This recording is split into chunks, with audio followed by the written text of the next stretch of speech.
अस्सलामुअलैकुम नाज़रीन, आज की इस वीडियो में हम बात करेंगे कि बच्चों में खून की कमी को कैसे पूरा करें। दोस्तों, एक हेल्थी बच्चे में ही एक हेल्थी दिमाग मौजूद होता है, लेकिन अनीमिया यानी खून की कमी की वजह से बच्चों की ग्रोथ अच्छे तरीके से नहीं हो पा रही होती और वो बहुत ज़्यादा कमज़ोर होते हैं। दोस्तों, अगर आपके बच्चे भी कमज़ोर हैं, वो पढ़ाई में अच्छे नहीं हैं और उनकी जिस्मानी सेहत कमज़ोर है, तो ये वीडियो आपके लिए है। दोस्तों, सबसे पहले हम वजूहात जान लेते हैं कि किन वजूहात की वजह से बच्चों में खून की कमी हो जाती है। दोस्तों, नंबर 1 पर आता है माल न्यूट्रिशन यानी कि खाने का अच्छा ना होना। दोस्तों, अगर आप बच्चे को मुतवाज़न ग़िज़ा नहीं देंगे तो बच्चे में न्यूट्रिएंट्स की कमी हो जाती है, जिसकी वजह से एचबी लो हो जाती है। दोस्तों, नंबर 2 पर आते हैं मट्टी खाना। दोस्तों, कुछ ऐसे बच्चे होते हैं जो मट्टी बहुत ज़्यादा खाते हैं, जिसकी वजह से उनमें एचबी लो रहती है। दोस्तों, नंबर 3 पर आता है पेट के कीड़े।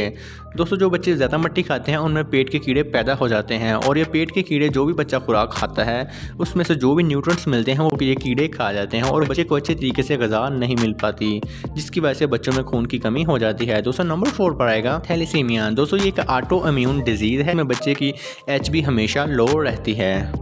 दोस्तों, नंबर 5 पर आएगा इंटरनल ब्लीडिंग। दोस्तों, अगर किसी भी वजह से आपके बच्चे के इंटेस्टाइन में ब्लीडिंग हो रही है या इस तरह कोई अल्सर पैदा हो गया है जिसकी वजह से कोई इंटरनल ब्लीडिंग हो रही है, तो उसकी वजह से भी बच्चे की एचबी लो हो सकती है। सिम्टम्स।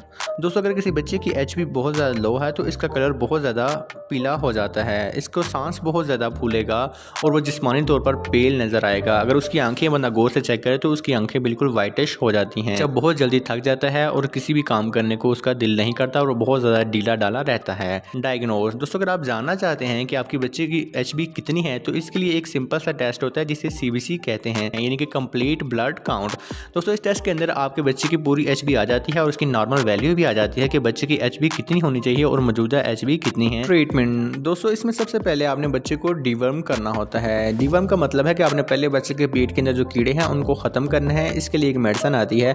अगर बच्चा बहुत ज़्यादा छोटा है तो उसको सिरप वर्मॉक्स और अगर बड़ा है तो उसको टैबलेट वर्मॉक्स देनी होती है, जिससे उसके पेट के कीड़े खत्म हो जाते हैं। तो इसके बाद आपने 4 खजूरें 1 कप पानी के अंदर भिगो देनी हैं और सुबह उसी पानी के अंदर आपने 3 बादाम ऐड कर लेने हैं और 1 गिलास दूध। तो इसका आप शेक बना के बच्चे को पिलाएं, अगर बड़ा है तो उसको पिलाएं। इसके साथ आपने एक सिरप पोलीबियान और एक सिरप जिंक बच्चे को लाजमी देना है। तो सिरप पोलीबियान जो है ये मल्टी विटामिन सिरप है। इसके अंदर मुख्तलिफ किस्म के विटामिन मतलब विटामिन B12 मौजूद होता है, जो कि बच्चे की एचबी को पूरा करने के लिए काफ़ी हेल्प करता है। और इसके साथ सिरप जिंक ऐड देना होता है, जो कि बच्चे में जिंक की कमी को पूरा करता है, जिससे वो मट्टी नहीं खाएगा। दोस्तों, ये सिरप आपने डेली बच्चे को 1 चम्मच देना है और ये सिरप 1 महीने तक आपने बच्चे को पिलाते रहना है। दोस्तों, इंशाल्लाह 1 महीने के अंदर अंदर आप बच्चे के अंदर वाज़ा फ़र्क देखेंगे और इसकी ग्रोथ में भी फ़र्क आना शुरू हो जाएगा। लेकिन अगर इसके बाद भी बच्चे के अंदर कोई भी फ़र्क नहीं आ रहा तो इसका मतलब है बच्चे में कोई और मसला है। इसको एक दफ़ा लाजमी चाइल्ड स्पेशलिस्ट से चेक करवा लें। हर मेडिसिन हर बंदे को सूट नहीं करती, इसलिए कोई भी मेडिसिन यूज़ करने से पहले अपने फैमिली डॉक्टर से कंसर्न लाजमी कर लें। दोस्तों, उम्मीद करता हूँ आपको ये वीडियो पसंद आई होगी। अगर वीडियो पसंद आई तो इसको